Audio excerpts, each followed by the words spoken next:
If tomorrow all the things were lost I'd worked for all my life, and I had to start again with just my children and my wife, I'd thank my lucky stars to be living here today, 'cause the flag still stands for freedom and they can't take that away. And I'm proud to be an American, where at least I know I'm free.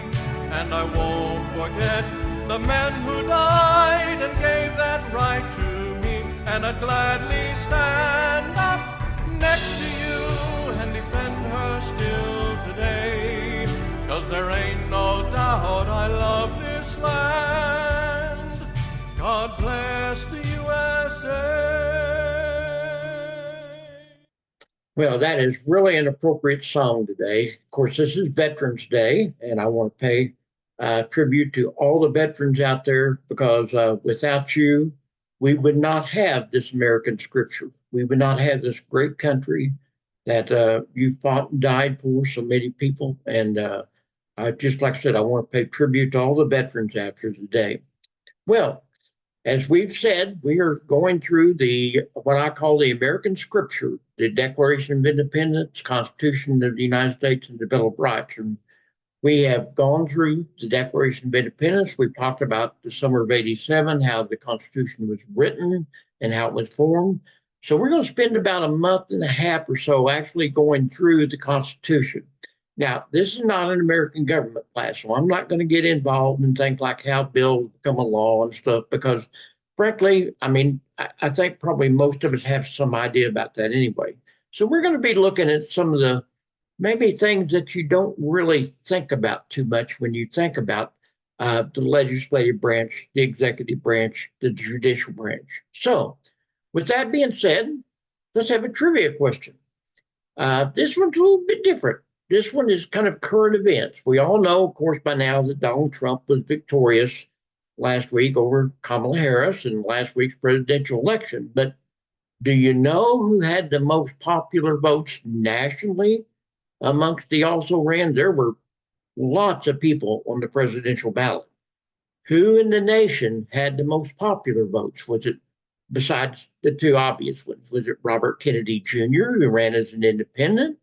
Was it Chase Oliver, who was the Libertarian Party candidate? Was it Jill Stein, the Green Party candidate? That's Ralph Nader's old party.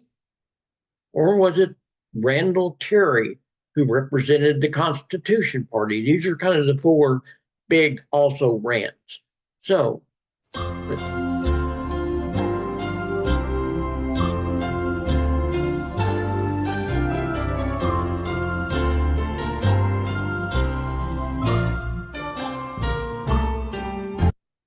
well, the answer was, well, Jill Stein, who received over 661,000 votes. She barely beat out RFK Jr. for third place. He also received over 600,000 votes, but not quite as many as she did. So, that's who came in third place in the national election. So, let's get talking about the organization of Congress. Now, we know about the fact that Congress, we've already talked about this in Summer of '87, how they established the framework of the Constitution to have three branches of government. So we're going to deal for the next week or two on the legislative branch, which is described in Article 1 of the Constitution. We know, of course, that it is a bicameral legislature. That means it's made up of two separate houses. One of them is the House of Representatives, which has 435 members. It's based on population. And the Senate, where every state has two members. Remember, this was the great compromise that was argued back and forth. Powers, they're pretty equal, but they're different. We'll talk about that. The framework was devised to divide power and strike a balance between the large and small states. Remember, that had a big debate about this, how to distribute power, and that's how they ended up doing it. The House is generally regarded as James Madison calls it, the grand repository of democracy. In other words, it was designed to be closer to the people. Uh, through my 77 years, I have met several congressmen, House of Representative members. In fact, I've met just about every one of the House of Representative members clear back into the 60s. I've met a couple of senators real briefly. I wouldn't even hardly say met, probably just more seen them and maybe a general nod, and that's about it. Uh, Senators, for the most part, are just, they're the upper house. And the Senate was originally designed, according to George Washington, to curb the radical tendencies of the House. The House was close to the people, and they were thought to have the pulse of the people, whereas the Senate was designed primarily to give a lot of deliberate thought before they actually acted. Sometimes the Senate is called the most deliberative chamber in the world. Senators, by the way, were not elected directly until the 17th Amendment. I imagine most of you know that, which was ratified in 1913. Originally, they were designed to be elected by the state legislatures because they didn't want the people to have that much power in the Congress. And so while the House members could be directly elected by the people, the senators were elected by state legislatures until the progressive movement in the early part of the 20th century. So Congress is sometimes called the broken branch. You know, we know that the president has all these powers, and we know that the Supreme Court seemed to have a whole lot of powers in modern times. The legislative branch sometimes just is described as a branch of political gridlock, partisan politics. It seems like nothing much gets done in Congress. And while that may be true, it's not totally reality. We'll look at that. In recent surveys, 66% of people said that congressmen needed to be term limited. There is no limit on how many terms a congressman can serve. The Supreme Court, though, has ruled that term limits are unconstitutional. So the only way that's going to happen is for an amendment to the Constitution to be put in place. Obviously, that's probably not going to happen, but the congressmen don't want to give up that political power. So you're probably never going to see term limits on congressmen. You have term limits on the president through an amendment, and the Constitution is very explicit about judges serving for life, as long as they don't do something really bad.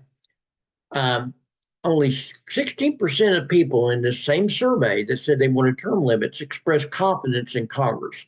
They actually rated them right down there with used car salesmen and telemarketers. And I apologize if there's anybody out there that was a used car salesman or a telemarketer, but those jobs generally don't have a lot of respect. And congressmen are rated just about the same as those. I don't know what that says exactly. So here's the question. Is it really the broken branch? Is it really just unlike the presidency and unlike the court system? Is it really just not functional? Well, here's the reality. Number one, the reality is that was designed to be that way. The framers wanted to make it very difficult to pass laws. They wanted a lot of deliberate thought to be put into the passage of laws because they thought that would prevent mob rule. Remember, they kind of thought that direct democracy would not work. That's why we have a Republican form of government, not political party Republican, but Republican in terms of being an indirect democracy. So in a way, it's a broken branch because Congress broke it on purpose, because the framers of the Constitution broke it on purpose. And here's the key. You know, I just showed you a poll that said 66% of people say congressmen should be term limited. They strike a real difference in everybody else's congressmen and their own. That's what's kind of ironic. Uh, Congressmen are reelected at an incumbent rate of 90, almost 98%. Uh, there has been a Republican congressman from the 7th District of Missouri ever since, really, the Depression era for the last 100 years almost. One time, one time, there was a congressman defeated in 1958. Uh, Other than that, every congressman is being reelected until he decides not to run again. That was in the 7th District of Missouri. It's very rare to see an incumbent congressman defeated. Not so much senators. Senators tend to be a little bit more in danger of being not reelected. Of course, they also have a term for 6 years. But House of Representative members, once you get there, it's almost you have to do something really bad. It seems like not to be put back in. Uh, so, yeah, uh, there may be a broken branch, but if it's kind of deliberate, in fact, the case, congressmen sometimes perpetuate that whole kind of idea because they talk about running against the establishment, draining the swamp. These are terms we've heard recently in politics. So here's a chart. Look at this. This is a chart. Down here is the year starting in 1964 all the way to 2018. Look at the rate of return for congressmen. I mean, if you're an incumbent, folks, you're going to go back to power for the most part. You have to work at it. You have to spend a lot of money, but it's really a big deal. Now, I told you, here's the example. In the 7th District of Missouri, there's been a Republican represent the 7th District of Missouri every year since the Depression era, since before the Depression era, actually, except for 1 year. A man by the name of Charlie Brown ran for Congress in 1958 as a Democrat and won for one term. And then he was kicked back out and replaced. And I'll be honest with you, I think the only reason he won was because there was a big song out at that time, Charlie Brown. And I remember as a young kid, he came to my little hometown on the back of a pickup truck, and they had a big microphone and a big speaker system playing that song. And everybody just kind of, it's kind of a little gimmick that seemed to work for some reason. So, who knows? Congressmen get reelected for a lot of strange things. Well, Article 1, as I've said, kind of talks about the legislative branch. It's the vesting clause. The vesting clause can be found in Article 1, Article 2, and Article 3.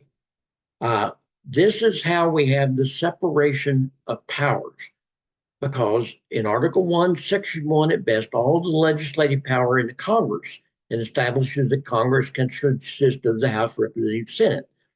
Likewise, Article 2 confers sole executive power upon the president. Article 3 grants sole judicial power to the federal judiciary. These vesting clauses are where we get the separation of powers. Now, we know that Congress has the sole power of legislation, but that doesn't mean that there aren't limitations, okay? For instance, Congress may only exercise those powers that are specifically granted, except for those that are implied, necessary and proper clause. We talked about that. Congress also has the power of investigation. That's, kind of implied in the vesting clause, but it's limited to inquiries that are in the aid of the legislative function. Of course, that can be broadly interpreted. Congress is also expressly prohibited from certain legislative powers in Article 1, Section 9. And we've been through these. I don't want to go through them again. Writ of habeas corpus, bills of attainders, ex post facto law, titles of nobility. They can never do those. Those are expressly forbidden by the Constitution. So, what does it take to be a congressman? Well, actually, it doesn't take a whole lot, as according to the Constitution. First of all, if you want to be a House member, you got to be at least 25 years of age. That's not too hard. You've got to be a citizen for 7 years. and you have to live in the state you're elected to. You do not have to live in the congressional district. That surprises a lot of people because I think probably every congressman actually lives in their congressional district. But it is conceivable, and I think it has happened in the past, that congressmen have been elected where they did not live in the congressional district of which they were running for. I know that sounds kind of weird, but that's the way the Constitution is written. The Senate says you got to be 30 years of age, so you got to be a little bit more mature. You have to be a citizen for 9 years, a little bit more, and you have to live in the state, obviously. You can't be a senator unless you live in the state. But again, that can be broadly interpreted. I would probably imagine a lot of senators have houses in many different places. I know that here where I now live in Michigan, that was a big source of debate in the ads that I was watching as I moved up here. In the senatorial contest here in Michigan, that one of the senatorial members, one of the guys running for the Senate, they were debating whether or not he actually even lived in Michigan. So it's a source of of contention sometimes. So who's the youngest senator? Well, the youngest senator today is Senator Jon Ossoff of Democrat of Georgia. He was 37 years old when he was elected a couple of years ago. So, and most congressmen are a little bit older than that. You don't see a lot of congressmen in the 30s. In fact, let's look at the unwritten qualifications, because while these are not set out in the Constitution, they are definitely there. Everybody knows it. So, what are the unwritten qualifications for being a congressman? Well, first of all, it helps if you're Caucasian. 72% of the House and 88% of the Senate is Caucasian. Now, admittedly, there has been, more and more minorities in both the House and the Senate than there used to be. But it's still basically, folks, a white man's organization. It's basically a male organization. 71% of the House members are males, 75% of the Senate. That has definitely changed within my lifetime. I can still remember when female senators and congressmen were, it was my daddy used to say, rare as hen's teeth. They just didn't hardly exist. That's not the case anymore. You got to be pretty much highly educated. We don't elect people to the House and the Senate, which generally are not college educated. I know there's some out there that probably aren't college educated. 94% right now are. Most of them are professionals. You're going to see a lot of lawyers. You're going to see some doctors. You're going to see some professionals. You got to be mature. The average age for a House member today is 58. The average senator is 64. Again, it's kind of rarity when we elect somebody as young as Senator Ossoff there that I showed you from Georgia as a young man or a young woman. We don't do that very often. That may change. I've got a feeling as we baby boomers begin to leave this earth, that's probably going to change somewhat. I think you're going to see a little bit of a youth movement, but right now, at least, with the baby boomers in charge still, you're going to see more and more, you see more and more elderly people as such. And it helps if you're a self-professed Christian, because again, that seems to be what people expect. 88% of the House members profess to be Christian, 89% of the Senate profess to be Christian. So, you have people like Eric Burleson. He is the 7th District Congressman in Missouri, where I came from, and he meets every one of these criteria.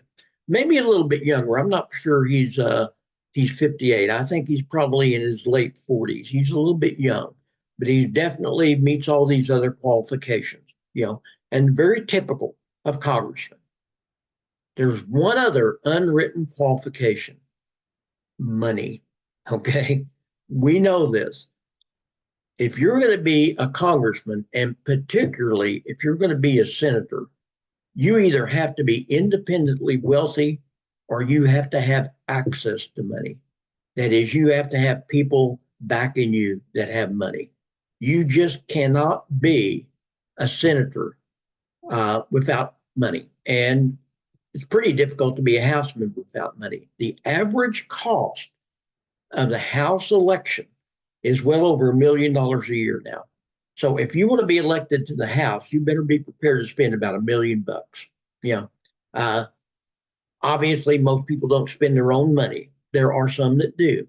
The Senate elections are even worse than that. You've got to spend on an average of well over 5 million. And some of these House Senate races, folks, are just astronomical. In 2022, the candidates for the U.S. Senate seat in Georgia spent in excess of $260 million. And the ones in Pennsylvania, Florida, and Arizona and Ohio spent over $120 million. So if you're going to be a senator, particularly if you're in one of these, what's called, one of these states that toss-up states now, you better have some access to some big, big money, because you just are not going to get elected to the Senate without either having money or having someone or a group of people to back you. It's been estimated that a U.S. senator has to raise $10,000 a day for 6 years to run an effective reelection campaign. I want you to think about that. If you're a senator, from the day you're elected, on the average, you have to raise $10,000 a day. Now, obviously, they don't do that every day. What they do is but they spend a lot of their time fundraising, and they have these political backers. Wealthiest members of the 116th Congress, the ones we just finished, here are who they are. Rick Scott of Florida. His excess money is way in the hundreds of millions. Mark Warner of Virginia, pretty much up there. Mitt Romney, who did not run, was independently wealthy. Mike Braun of Indiana. John Hooven of North Dakota. Dianne Feinstein, who did not run. Ron Johnson of Wisconsin. Jim Risch of Idaho. Mitch McConnell of Kentucky. And Steve Daines of Montana. Now, you notice that most of these are Republican. That's not always been the case. I'm not picking on Republicans here, because you could go back 15, 20 years ago, and most of them would have been Democrats. So it varies from Congress to Congress, who are the richest ones. Right now, it's tending toward the Republican members, but that's not always been the case. I think we all remember when Kennedy and some of these guys were running for Congress, were in the Senate, and they had tons of money compared to the Republican benefactors. So it just differs. So, what are the powers of an incumbent? If the incumbent is reelected so often, we have to ask ourselves, why? Why do they get reelected? And we know that they're elected at a 97, 98% reelection rate. So there are really some advantages to being in office. What are they? Well, first of all, there's power of gerrymandering, and we're going to talk about that. Name recognition, official resources, pork barrel spending, and they tend to figure out what it is that the people want. They develop a home style, as we call it. So these are the advantages of independence. So here's a guy. This is the guy, Senator Charles Grassley, Republican of Iowa. He's been a senator from Iowa for 43 plus years. He's close to 90 now.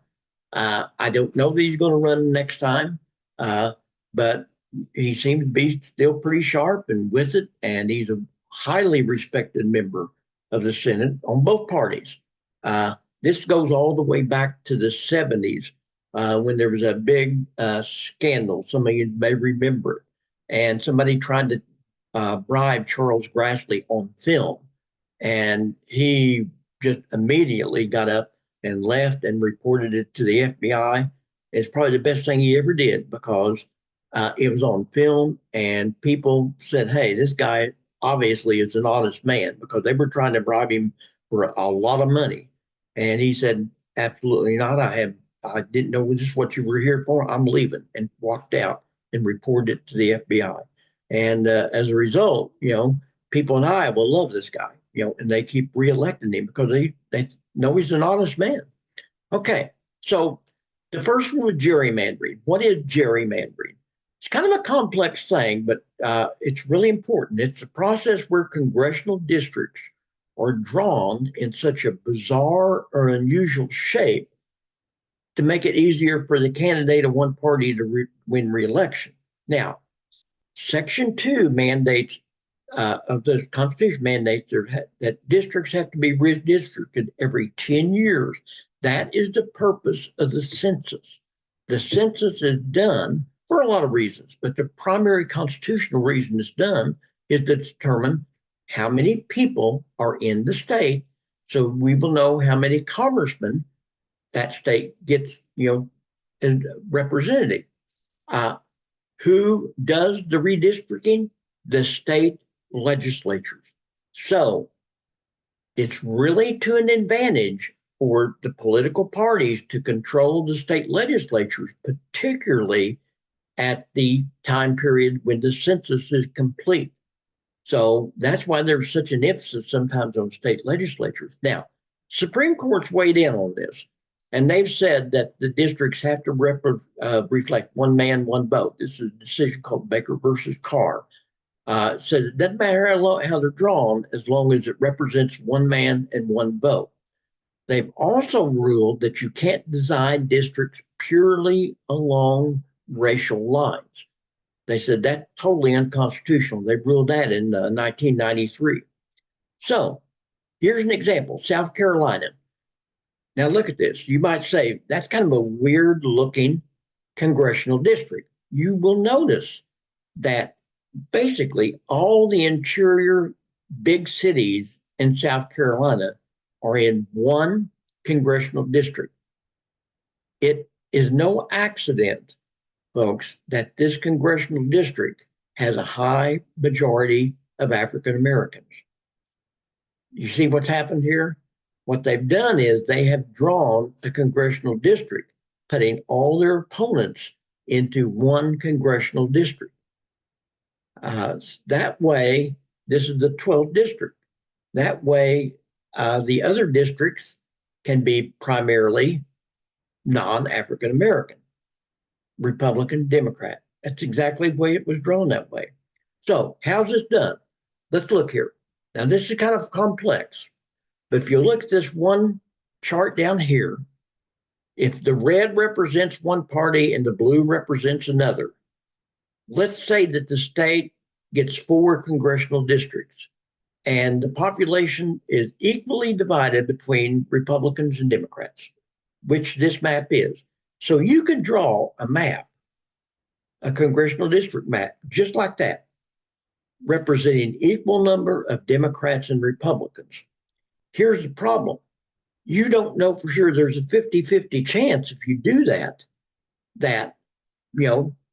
one party or the other could win. So it's to your advantage if you control the state legislature to draw the maps in such a way as to place more of your opponents in the same district.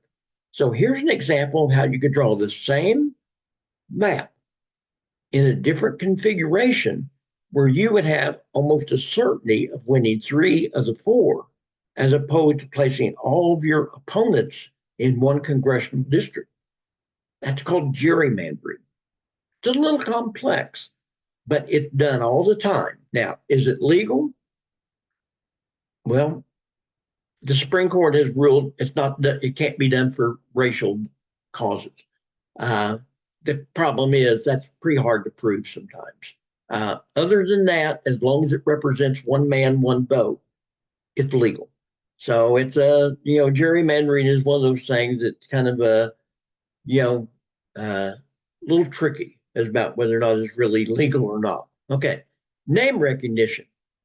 Look here, folks. This is from the 2020 presidential election. Now, you walk into a ballot and you got to make a decision about who you're going to vote for. And folks, I've been guilty of doing this. I've walked into the election booth, and I'm I'm usually pretty knowledgeable about what I'm doing. But sometimes there are those what they call down ballot races, where somebody's running for assessor or something like that, that I really don't pay that much attention to. Sometimes I've looked and say, oh, I recognize that name, and I vote. It shouldn't be that way, but folks, I bet we've all done it. Okay. So if you were to walked in 2020, you would have immediately been drawn to the top two because everybody knew who Joe Biden and Donald Trump were. Joe Biden had been vice president, been senator for decades. Donald Trump was the president in 2020, during the election. These other people here, for the most part, you probably didn't recognize them, and you probably said, oh, well, whatever, I'll just vote for one of these guys. All except the last one. A lot of people would have recognized Kanye West, but he ran for president in 2020. I don't know how many votes he got, but he ran. Okay. So name recognition is really important. So it's important for a political person to get their name out there. That's why they do this. They also have certain official resources incumbents do. For instance, they have the powers of franking. It allows House and Senate members to send out publications to help create a favorable image. It doesn't cost them anything as long as it's not political. In other words, they can't send out a thing that says, I want you to vote for me. They can't do that. They have to pay for that. Here's the problem. Sometimes they put stuff out that's borderline. In other words, this is what I stand for. This is my legislative update in the upcoming legislative,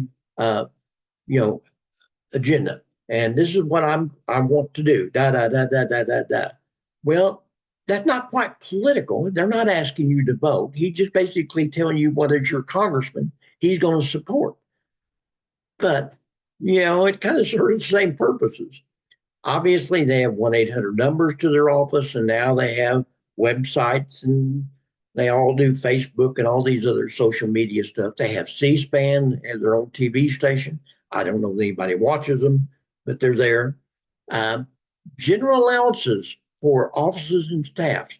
On the average, House staff, congressmen have about $1.25 million to spend on their staff.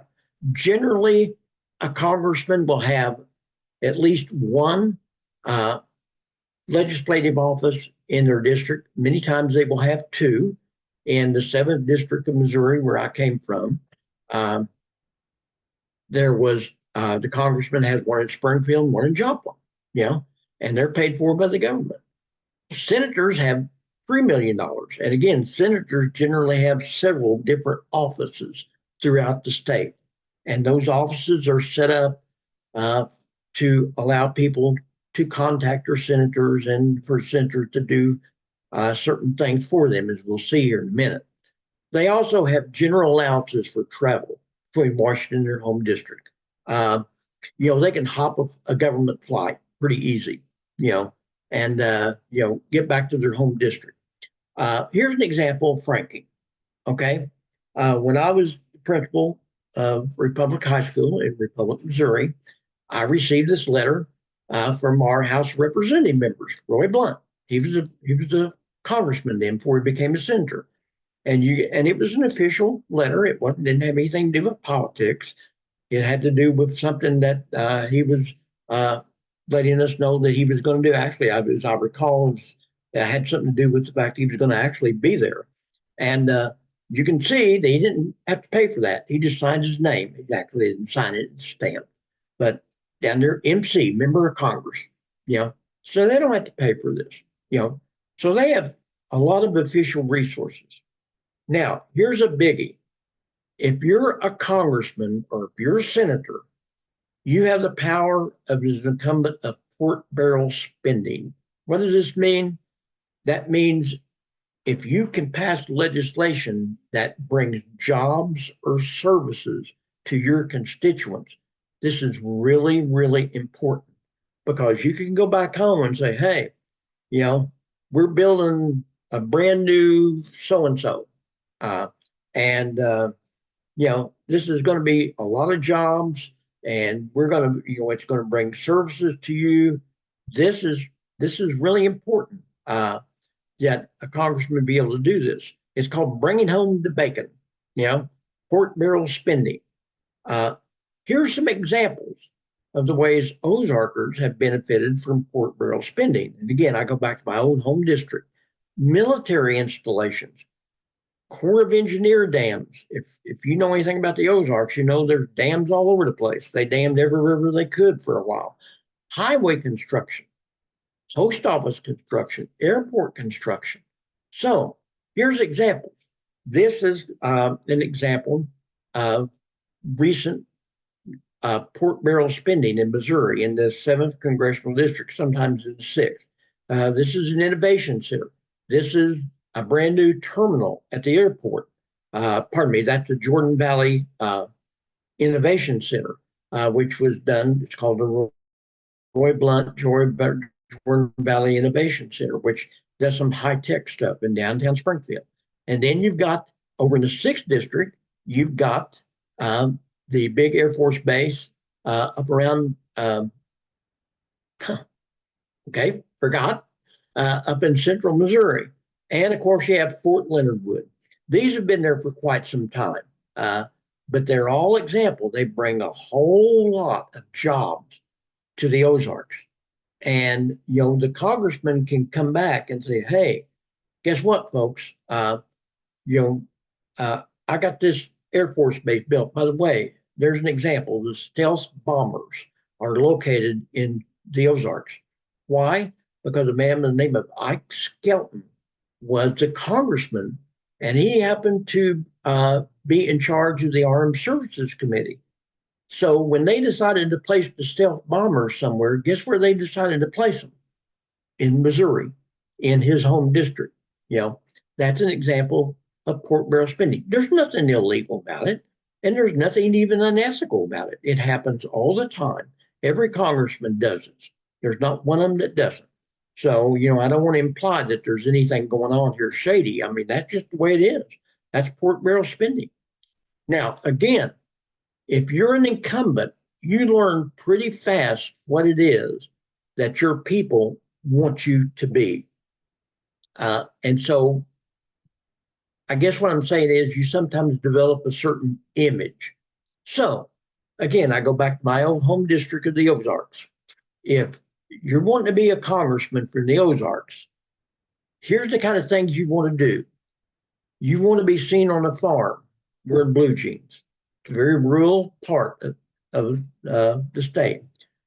Fishing and hunting is gigantic, so you want to make sure and do that. It's called the Bible Belt for a reason.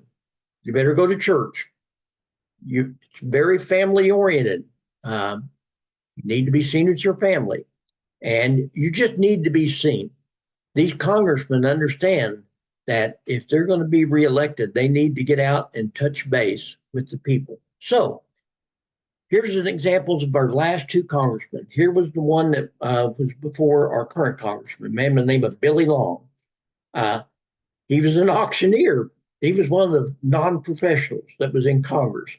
And you can see his image. I mean, he was a very intelligent man, but he didn't always want to portray that. Okay. Here he is with his cowboy hat and his chambray shirt, hey, I'm just like one of you guys. And then again, we have our current congressman, Eric Burleson, with his family after he'd been hunting. I mean, these are the kind of things that you develop as a congressman. So that's the advantages of being an incumbent in office. So next week, what we're going to talk about is what they get paid and what they actually do. What are the jobs of a congressman? So at that, we will kind of finish up with Congress, and then we're going to jump over to the presidency. And we're going to talk about the presidency, which gets a lot more attention these days. So I hope I've made some kind of sense out of all this today. I hope you've learned something. And, again, I want to pay tribute to all those veterans out there. I thank you for everything you've done. We would not be in the position we're in this great country without the support and the sacrifice that the veterans of this country made. So I applaud you, and I give you a lot of praise. So we will see you next week, and I hope you enjoyed and learned something today. So we'll see you all then. Bye-bye. Thank you, Tony. Have a great week. Thank you.